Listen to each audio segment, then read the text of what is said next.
श्री स्वामी समर्थ. जय जय स्वामी समर्थ.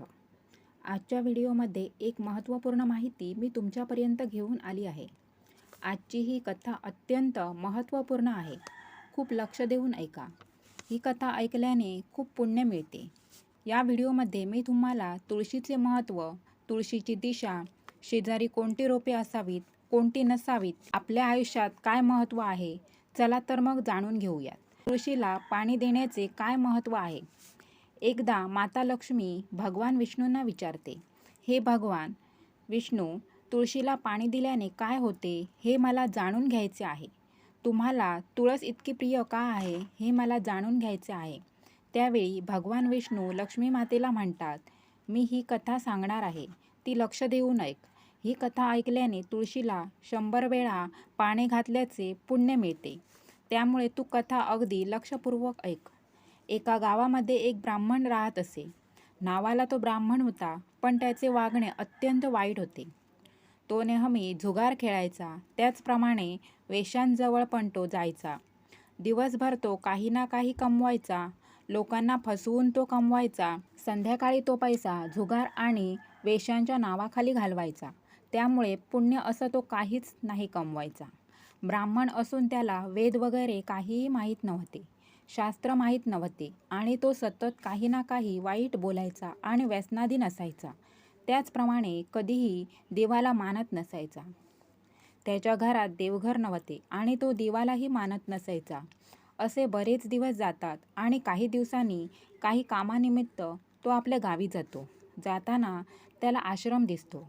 आपोआपच त्याचे पाय आश्रमाकडे वळतात. बघतो तर काय, तेथे 51 ते 101 ब्राह्मण त्या ठिकाणी निवास करत असतात.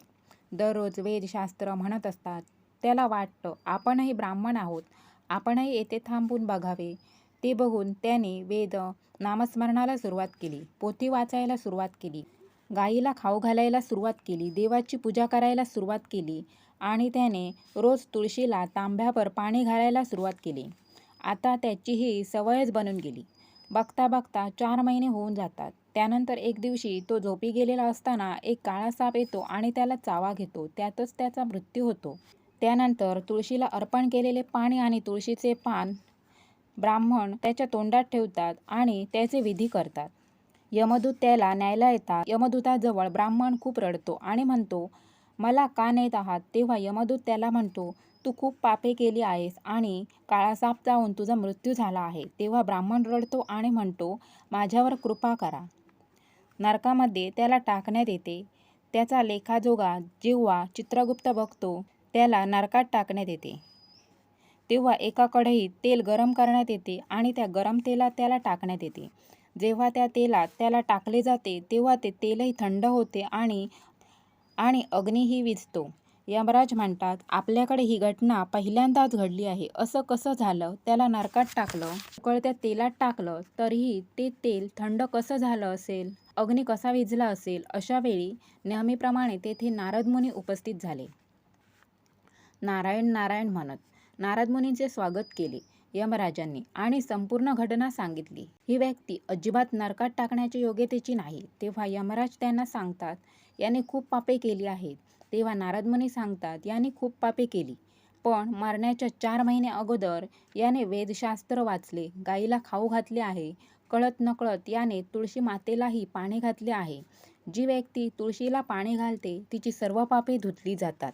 त्यामुळे त्याची जागा नरकात नसून स्वर्गात आहे. त्यानंतर त्याला यक्ष जगात नेले जाते. त्याचा यक्ष बनतो. त्यानंतर भगवान विष्णू म्हणतात, वनस्पतीत तुळशी, महिन्यात कार्तिक आणि तिथीत एकादशी मला सर्वात प्रिय आहेत. देवीच्या वनस्पतीत मला तुळस आवडते, तिथी मला एकादशी आवडते, महिना मला कार्तिक आवडतो. जो रोज तुळशीला पाणी देतो अशी महिला पुरुष मला अत्यंत प्रिय आहे. त्याला नरकात पडण्याची आणि दुःखी जीवन जगण्याची वेळ येत नाही. तुळस ही नुसती वनस्पती नसून ती एक देवी आहे.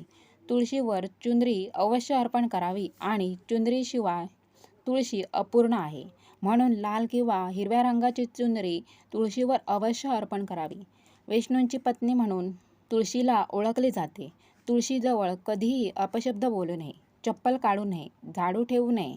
तुळशीजवळ कधी घाणेरडे पाणी फेकू नये. दिवा लावावा. दिवा विझला की लगेच काढावा. विझलेला दिवा तुळशीखाली ठेवणे हे देखील अपवित्र आहे. त्याचप्रमाणे तुळशी मातेजवळ कधी वाईट बोलू नये आणि कोणत्याही प्रकारची अस्वच्छता ठेवू नये. शिवलिंग कधीही तुळशीमध्ये ठेवू नये. गणेशाची मूर्ती कधीही तुळशीमध्ये ठेवू नये. इतर रोपे तुळशी झाडात आली तर त्वरित काढावीत. तुळशीवर कधीही कपडे वाळत घालू नयेत. त्या वस्त्राचे पाने तुळशीत पडू नये. तुळशीची पाने नखाने न तोडता बोटाने तोडावीत. नखाने तोडू नये. तुळशीचा अपमान होतो. तुळशीची पाने कचऱ्यात न टाकता त्याच तुळशीच्या मातीत दाबली जावीत. रविवारी तुळशी तोडू नयेत आणि तुळशीला पाणी घालू नये, कारण तुळशीचा कडकडीत उपवास असतो असं म्हटलं जातं. सकाळी तुळशीला पाणी वाहावे, हळद कुंकू लावावी, उदबत्ती आणि दिवा लावावा. संध्याकाळी देखील तुळशीजवळ दिवा लावावा.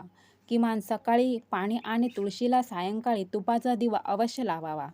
दिवा लावताना ही काळजी घ्यावी की दिव्याचा चटका तुळशीला लागणार नाही. केस सोडून तुळशीला पाणी घालू नये. बऱ्याच महिलांना सवय असते केस धुवावे, धुवून न बांधता तुळशीला पाणी घालावे. असे चुकूनही करू नये. केस वाळवून, केस बांधून मगच तुळशीला पाणी घालावे. तुळस दर्शन रोज केल्याने स्वर्गदर्शनाचे पुण्य मिळते. तुळशीची पाने रोज खाल्ल्याने संपूर्ण पापे नष्ट होतात. तुळस लावताना पूर्व किंवा उत्तर दिशेस लावावी. काटेरी रोपे तुळशीजवळ लावू नयेत. केळीचे रोप तुळशीजवळ अवश्य असावे. भगवान विष्णू म्हणतात, केळीच्या रोपात मी असतो, त्यामुळे विष्णू आणि लक्ष्मी एकत्र असलेली चांगली असते. विष्णू म्हणजे केळीचे रोप आणि तुळस म्हणजे लक्ष्मीचे रोप एकत्र असते. तेथे लक्ष्मी आणि विष्णू एकत्र नांदतात. तुळशीत शालिग्राम अवश्य ठेवावा. शालिग्राम ठेवल्याने शुभ परिणाम मिळतात आणि नकारात्मकता निघून जाते. माझे निराकार रूप म्हणजे शालिग्राम आहे, त्यामुळे शालिग्रामचे पूजन अवश्य करावे. शालिग्राम देवघरात सुद्धा ठेवावा. त्याला पंचामृताने अंघोळ घालावी आणि तुळशीचे पान व्हावे. असे केल्याने त्या घरात धनसंपत्ती, आरोग्य या गोष्टींची कमी पडत नाही. शालिग्रामाला पंचामृतात वहावे.